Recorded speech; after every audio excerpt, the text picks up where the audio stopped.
ఓం సాయిరాం. బాబా భక్తులందరికీ కూడా నమస్కారం అండి. అందరూ కూడా సుఖంగా సంతోషంగా ఎప్పుడూ కూడా ఆనందంగా ఉండాలి అని చెప్పి ఆ బాబాగారి తరపున నేను కూడా మనస్ఫూర్తిగా కోరుకుంటున్నాను.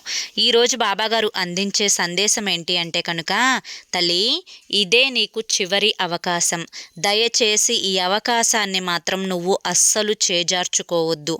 ఇది మిస్ అయితే జీవితంలో నువ్వు చాలా కోల్పోతావమ్మా అని చెప్పి ఏదో తెలియని సందేశాన్ని ఈరోజు బాబాగారు మనకు అందించడానికి మన ముందుకు వచ్చారండి.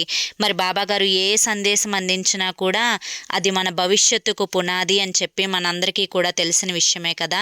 మరి ఆ సందేశం ఎవరైతే పూర్తిగా వినాలి అని చెప్పి అనుకుంటున్నారో కింద @సాయి పిలుపు అని చెప్పి ఛానల్ పేరు కనిపిస్తుంది కదండి. ఆ పేరు కింద ఉన్న ప్లే బటన్ని కానీ టైటిల్ని కానీ మీరు క్లిక్ చేశారు అంటే కనుక మీకోసం బాబాగారు చెప్పాలి అనుకుంటున్న ఫుల్ వీడియో అనేది ఓపెన్ అవుతుంది. అందరూ ఓపెన్ చేసి తప్పకుండా చూడండి.